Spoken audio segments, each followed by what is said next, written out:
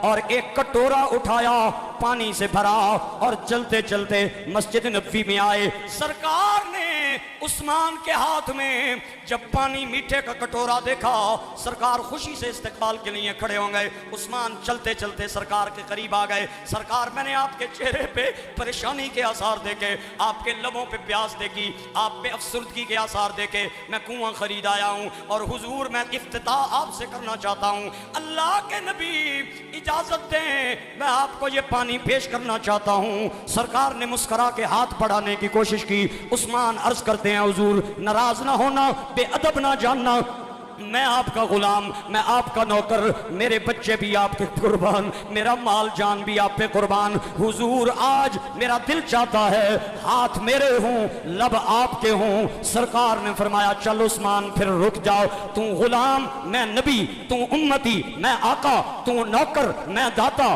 تو غلام ہو کے اگر اپنی لجپالی کا حق ادا کر رہا ہے تو میں نبی ہو کے اپنی لجپالی کا اظہار کیوں نہ کروں۔ حضور آپ کیا کہنا چاہتے ہیں؟ آپ نے فرمایا عثمان چل پھر میرے ساتھ سودا کر، آج ہاتھ تیرے لب میرے، قیامت کا دن ہوگا، حوض کوثر پہ ہاتھ محمد کے ہوں گے، لب عثمان کے ہوں گے۔ میرے مالک تیری رضا کے لیے جان حاضر، یہ میرے مالک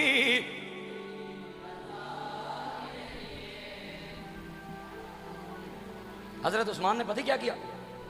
حضرت عثمان نے اس طرح اعلان کیا مدینے میں، یا اہل المدینہ خوشخبری لے لیں، عثمان نے جو ایک دن کا کنواں خریدا ہے اس ایک دن میں پانی بھر بھی لیں، پی بھی لیں، سٹاک بھی کر لیں۔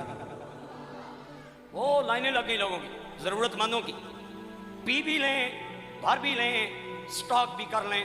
دوسرا دن آیا، یہودی ہاتھ پہ ہاتھ دھر کے بیٹھا ہے، مکھیاں مار رہا ہے، تجارت ماند پڑ گئی، ایون کے بالکل ختم ہو گئی۔ جب اس نے دیکھا میرے ساتھ ہاتھ ہو گیا ہے، حضرت عثمان کے پاس آیا، آ کے کہتا ہے وہ جو باقی رہ گیا ہے وہ بھی دینا چاہتا ہوں، وہ جو باقی رہ گیا ہے وہ بھی دینا چاہتا ہوں۔ آپ نے بقیہ قیمت اس کے سپرد کی اور باقی کنواں بھی آپ نے خرید لیا اور اسے اہل ایمان کے لیے وقف کر دیا۔ آپ ایک پائی پیسہ نہیں لیتے تھے۔ میرے بھائیو، حضرت ابو بکر کا زمانہ آیا، وہ کنواں موجود رہا، عمر کے دور میں موجود رہا، حضرت عثمان کے اپنے دور میں بھی موجود رہا، حضرت مولا علی کا دور خلافت آیا، وہ کنواں بیر روما موجود رہا۔ امیہ کا زمانہ آیا، بنو امیہ آئے، اموی خاندان کے لوگ، یہ کنواں مدینہ پاک میں موجود رہا اور لوگوں کو سیراب کرتا رہا۔ اس کے بعد بنو عباس آئے، یہ کنواں موجود رہا۔ اس کے بعد خلافت عثمانی آئی، ترکوں کا زمانہ آیا، یہ کنواں موجود رہا۔ اور اس وقت سلطان عبد المجید نے 1550 نایاب کھجوروں کے پودے اس پیر روما کے دائیں بائیں لگائے اور کنویں سے وہ سارے کے سارے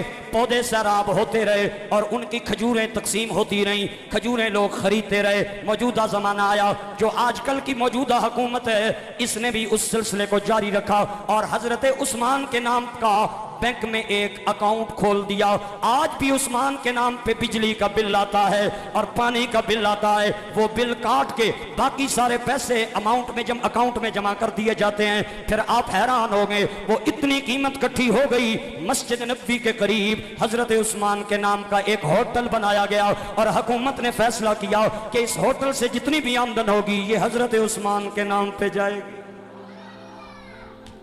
غریبوں کو کھانا کھلایا جائے گا، ننگوں کو کپڑے پہنائے جائیں گے، ضرورت مندوں کی ضرورتیں آج بھی حضرت عثمان کے اماؤنٹ سے پوری ہو رہی ہیں۔ یہ وہ قرضہ تھا جو حضرت عثمان نے خدا کے نام پہ دیا، اللہ نے کتنا بڑا دیا۔